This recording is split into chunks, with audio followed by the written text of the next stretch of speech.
Hello everyone, this video is going to be kind of a formal introduction to who I am and what my channel is about, because I haven't really done that yet. And I just want to say I may or may not be focused during this because of this is not a voice overlay.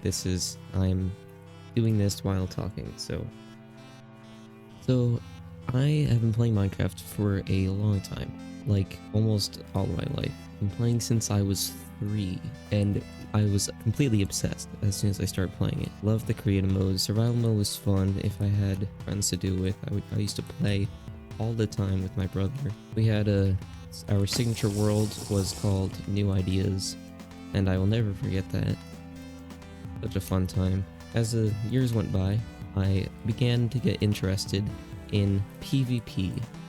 I would play on Bedrock servers like the Hive and mostly just that. I would play Sky Wars a lot. I played Treasure Wars. I played some Murder Mystery. Mostly Sky Wars, I think, and Treasure Wars. I had like a full team and everything.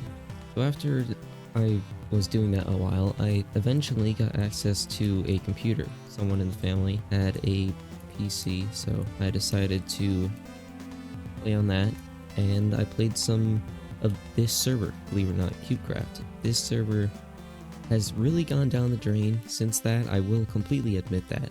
This server is not great for PvP, but I'm here because it's so nostalgic to me. And I played it for so many times. Let me actually check how many hours I have in just this game mode. With just this game mode, this is all my stats. I've played for 16 days in total, which I think reset at some point due to some server issues because this server kind of sucks. So I was all about PvP. I wouldn't say I was amazing. I was good. I've definitely lost a lot of that skill over the years because I shifted interests in modding. Now, I watched lots of mod videos for a while. Never knew how to get into it, but I eventually got curseforge, which everyone knows if they're in the modding community. Everyone knows curseforge. That's like the most popular for now for installing mods, and I played around with those almost every day. I would find something, play around with that, explore, have some fun, and then I started making Minecraft skins. Now, I didn't know how to yet, but I eventually found this website called the Skindex, which, as strange as it sounds, it's also really popular, and a lot of people probably know it too. It is probably the second most popular hub for finding skins. The first most popular being NameMC, or Planet Minecraft actually. I'm not sure. Skindex might be like third. These guys are shopping, by the way. These guys. That's a CubeCraft term. For those who don't know, basically you pay in-game currency to get like paid gear, and all three of those guys have it. So anyway, so I started making Minecraft skins about 2020, it was either 2021 or 2022, or it was 2020, I'm not sure. I remember the first time making a skin, it was up really early in the morning, and I was on my brother's computer, just having some fun messing around, and the first skin looked horrible. I made some more, made a lot actually, and I eventually found a few skins that I was happy with, and I consider those to be my signature ones. This guy's trying to steal my kill.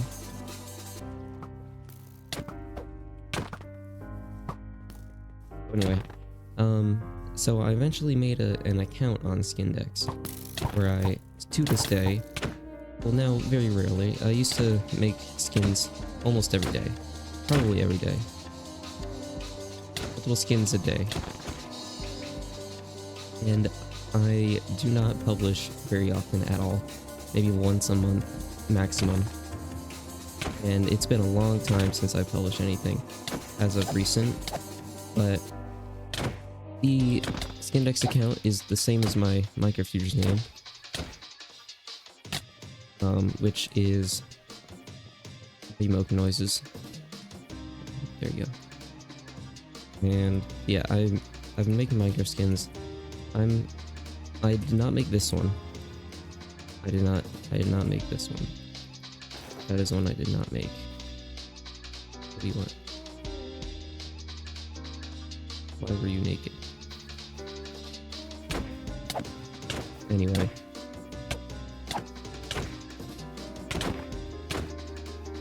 So,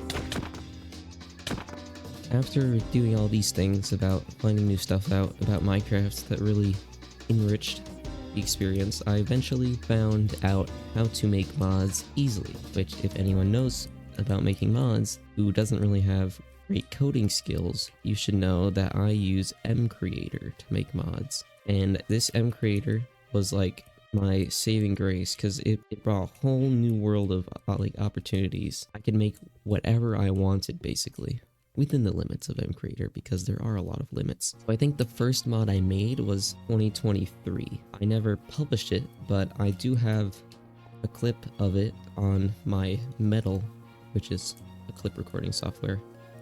And maybe it will be on screen. I don't know. So after making a lot more mods, my computer broke and I needed to fix it. So I basically got almost a full replacement computer. I don't know what this guy's doing. So I got a new computer, basically. It's still the same at its core. It was basically upgraded. So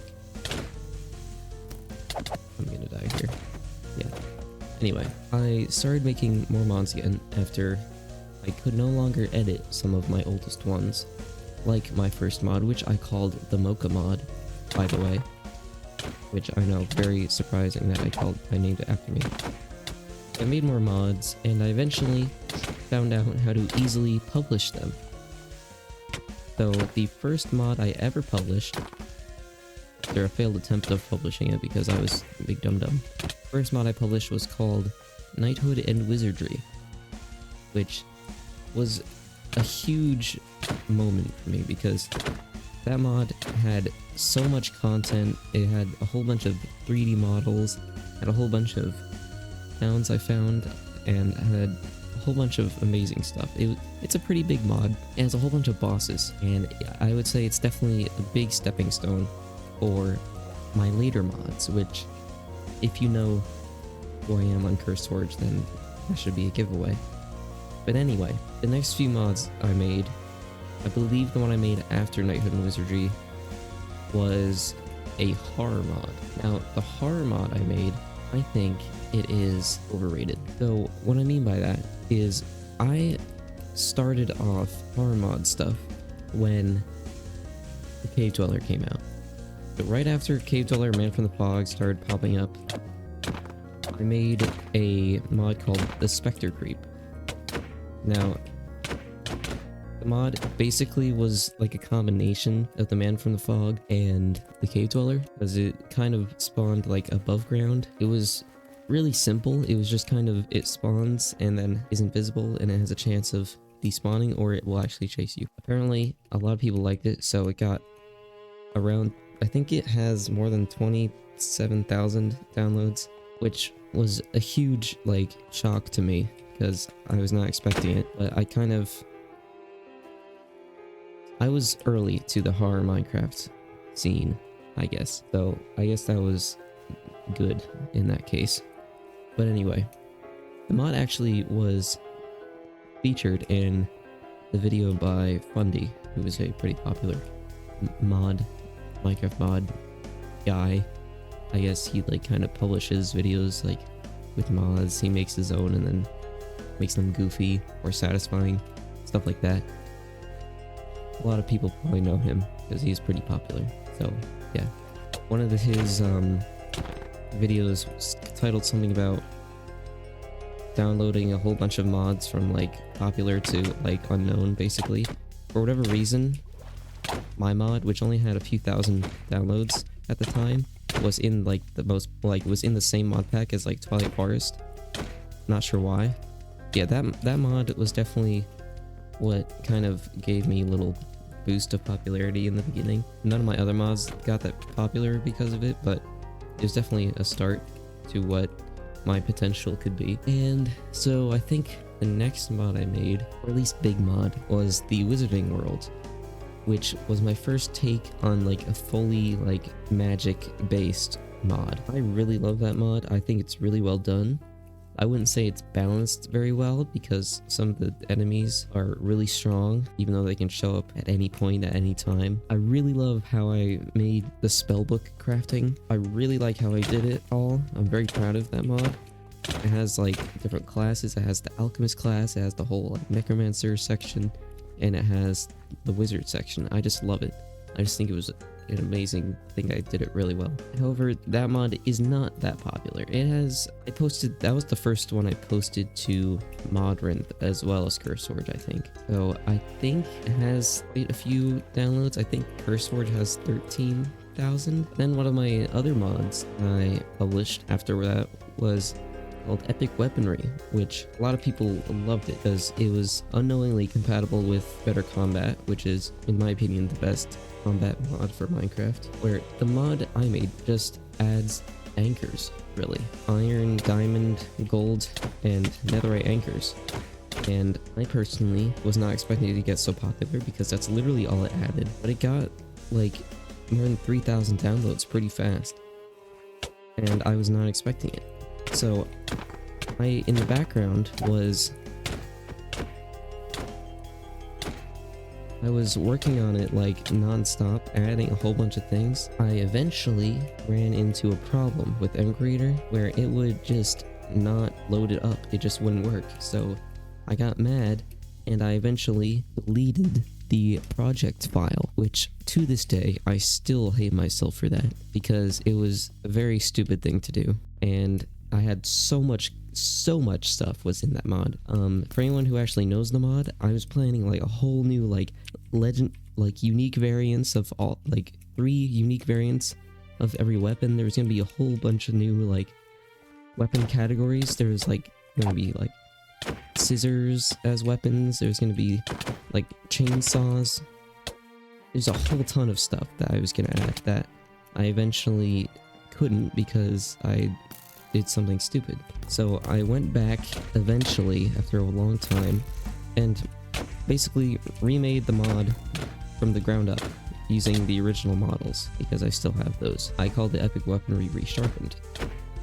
Now I will most definitely add more to it because I want to bring it back to the status that it was. I also had custom armor and it had set bonuses and it gave extra bonuses if you had the unique weapons to go along with it.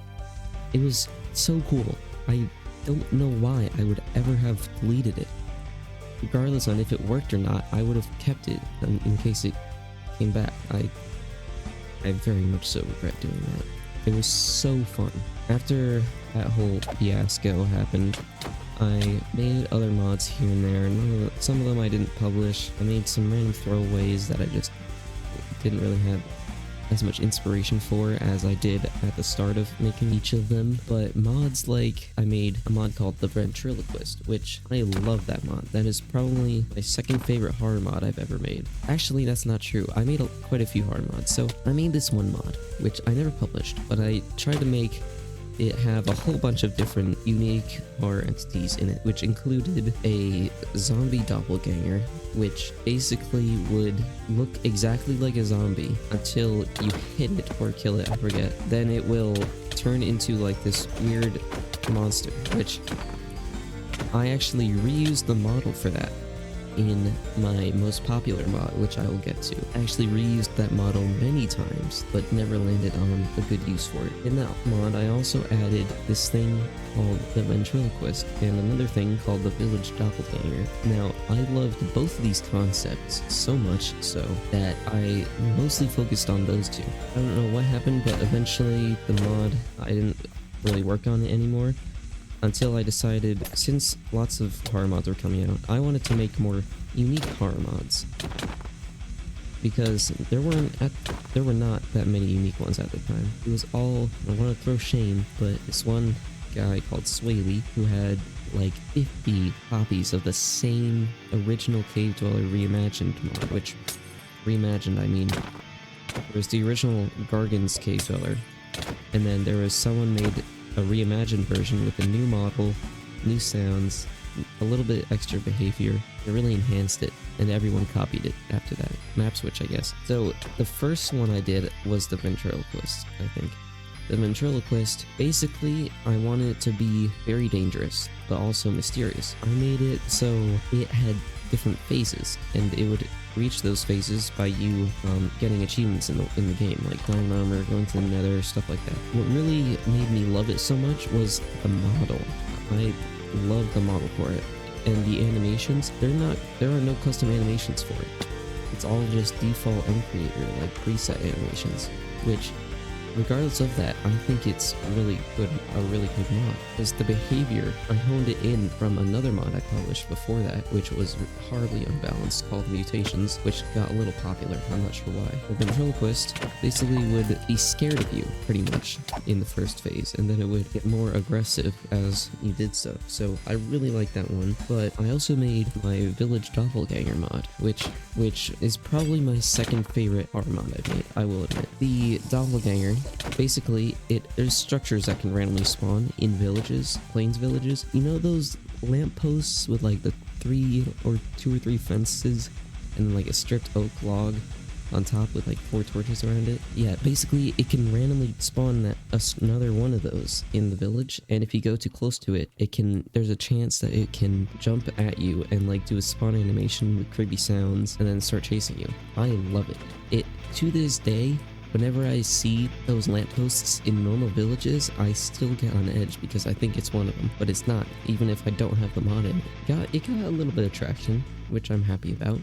I did make a short video about it on a different channel of mine with the help of Joshua. I made another mod called He's Right Behind Me, which basically is supposed to be the horror mod that you cannot escape. By that, I really mean it. Unless you're on like a really small tower with no walls, you will still get attacked by it. Basically what it would do, it would appear behind you. That's it. No matter where you are, it can appear behind you, and I love it. I think it was amazing, but there's issues with it. It's hard to get the right version of Java on curseforge. It's really weird how it works now. It doesn't really work very well at all.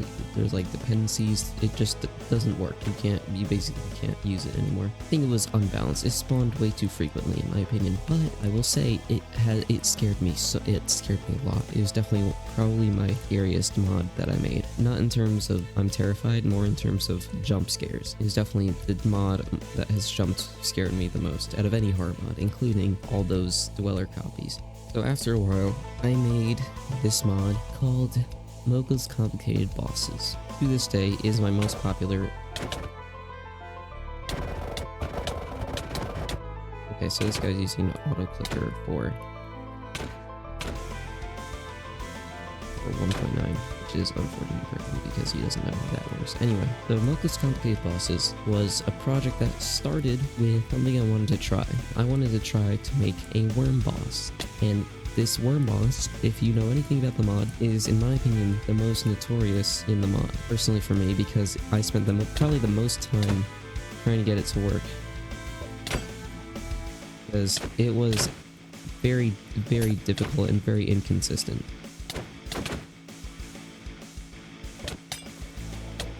Throughout making that mod, I made lots of bosses. I don't know how many there are in the game, but there's a lot. I was so invested. The second day of working on it, I made 2 bosses, which were the Phantom Paladin and the Skeletal Sorcerer, which I made in the same day, believe it or not, and their models. Oh yeah, and I really took off with the 3D models in this mod and textures. And while making the mod, I eventually was notified that Creator updated where I can have custom animations built into the game, which was amazing because I wanted to do it for ages, and they finally added it, probably requested by many people because I could not get GeckoLib to work properly with it. So after making a lot more bosses, I eventually noticed it was popping up in videos here and there. The first one that I saw being by Noxus, who is a popular YouTuber who makes videos kind of summarizing a bunch of mods in one category of the best mods of for these versions for this year or something. And that video got really popular and it exploded. my mod. I think I got to like 5,000 really fast, which was amazing for me because that never happened that fast. And I was like amazed. I think that is when I really like solidified that would be my main project. Problem is, I really only worked from inspiration, which means when I have an idea on something to add, I have to be like I really want to do that in order for me to actually do that, which is a little unfortunate because I really do not work on mods that often anymore, which I only really started to like really work on them yesterday, really. I like finally returned to like working on them pretty often since yesterday. Probably, work on them more today. My brother eventually offered to compose music for the mod, which I greatly appreciate. I definitely enjoy a lot of the music he makes, I will admit. And I'm very grateful that he and people he collaborates with are willing to compose stuff for my little solo project. So that mod showed up in lots of videos. I even check here and there. I check most complicated bosses on YouTube to see if there's any more videos about it. There were quite a few random videos here and there. One guy called Dread the Boss Hunter, who basically just fights a lot of bosses from games and Minecraft mods. So a lot of the videos definitely helped, but some of them were just kind of generic and didn't really do too much. But the mod at that point had, I think, around 25,000 downloads, which was insane until I found out that it would not stop growing. And I eventually played like mod packs here and there. None of them really had my mod in it. I still didn't really work on the mod very much at the time, but after a lot more random mods that I published here and there, I eventually met someone who I eventually told as like a passing comment or something that I make mods, and they asked what mods, and I said my most popular is most complicated bosses, and they said, wow, I love that mod. That interaction was really cool for me because I never really thought that I would find someone who actually played my mods. As weird as it sounds, it's very true. Mod that I'm most proud of is that one because it got really popular along with its dependency mod, which I'm basically counting as the same thing here, by the way, which on its own has like 10,000 downloads at least, maybe 20,000, probably 20,000, something like that, because it should automatically install if you install it in most complicated bosses. If people have been paying close attention to that mod page, you'll notice things are changing here and there, and that is because I have been very slowly working on updates for it because I haven't had inspiration, and I've been running into an issue with it, which is causing the final boss of the mod doesn't seem to want to work properly. I reached out to the Creator forums and I made a post about my issue and I got a response, but it didn't really help, unfortunately, because I already knew it was going wrong, and they basically told me make sure if it's going wrong, and it was, which I already knew, but they told me to put like a debugger block on the procedure, which would trigger, like, it would say something if it was actually triggering it, and it was triggering it, which I knew that because other parts of it were working, but the part I actually wanted to have work, basically, it's supposed to have regen, but the regen, it just doesn't want to work. I don't know why. So I've been adding a few more things to the mod here and there. I'm really proud of how things are turning out. Very recently, I started working on another mod called The Creep, which I basically want it to be a rebirth of the He's Right Behind Me mod, but I wanted it to be kind of an ARG style of horror mod, which has been showing up ever since the Broken Script came out. There's been a lot of ARG-based horror mods, kind of like mess with your computer a little, but don't at the same time. So I wanted to try something along those lines, and I think I did really well, and I really like the mod. I think it's creepy. I think it can really get a jump out of you. It has really cool mechanics. It makes you look at it, and it makes your screen shake at the same time. I really like it. Around that point, I started making more videos, and here and there, between inspiration for mods, I played a lot of Steam games or some Roblox. My most played Steam game right now is Helldivers 2. Love that game. Absolutely peak cinema. And then another peak cinema game is my second most played game, Battlefield 6, which I have made some videos on. And I made a lot of clips on Helldivers 2, but not a video of it, because I feel like there's not a lot of content you can do for either of them, unfortunately. The videos aren't that captivating. Although I will say, I could do some Helldivers 2 stuff probably. I'm sure people would like that. So those are my two favorite Steam games. Spring 2 is a close third. Electric Hill's up there somewhere, I guess. Not really a huge fan, but my brother is. I installed a lot of gun-related Minecraft mods, and I made a few episodes, 2 episodes on a zombie apocalypse series. Don't get me wrong, it was fun to record that, I will say. But the inspiration problem struck again, and I have not felt the inspiration to record another one. I think for the time frame of recording those 2 videos, I started working on a pretty big project with Joshua, or Josh here, whatever you want to call him. We play a lot of Backrooms games, mostly Escape the Backrooms, and a lot of Roblox ones as well, because we think the concept's really cool, and if it's done well, it's scary, and we wanted to see if we could do it in Minecraft. Now, we've tried it a bunch of times before, but it was never really that good. But we started working on it a few months ago by now. I think the big selling point about why it was so fun was that we kind of knew what we were doing, because I like looked on Backrooms Wiki all the time, and it was really fun. And I was making the actual mod for it, so like the entities and everything, that's all mine. We haven't really done it in a bit, but I'm sure we'll get back to it soon. I made a video about dwellers where I installed like every single like dweller replica mod I could find. In truth, wasn't very fun to record. It was just kind of flop. It was whatever. It got quite a few views. I also made a good thumbnail for that. And yes, I make my own thumbnails, except for the 2 most recent videos, which are the broken script videos, which I really enjoy doing that series. That series I definitely will keep doing, because it's really fun when there's 3 of us. Now, we've been doing it like once every week, so there will be another video this weekend, probably Monday, if this doesn't come out after that anyway. I think the best part about doing that is that the whole horror part of it is just the broken script, and I did add 2 other mods, which one of them is my mod, the creep, which I believe shows up episode 3, and I really wanted to get an excuse to use it. Now we're using it, and so far I think it's a great addition. I think the last thing I just want to say is I listen to music all the time, except during recordings, because I don't know how to isolate audio so that it doesn't have my desktop audio of specific applications. My favorite bands are Tool, Coheed and Cambria, The Deer Hunter, and System of a Down. I Will Die on That Hill, and in case you're wondering what this skin is, it is one of the Tool albums. My favorite one, the second one. That's really all that I wanted to mention in this video. I don't even know how long this recording is. It's pretty long, I think. Enough of the yapping. Thank you for sitting through this however long video. It's probably not going to be as long as the actual recording. There's no way. I'll try to trim it down as much as I can. So, bye.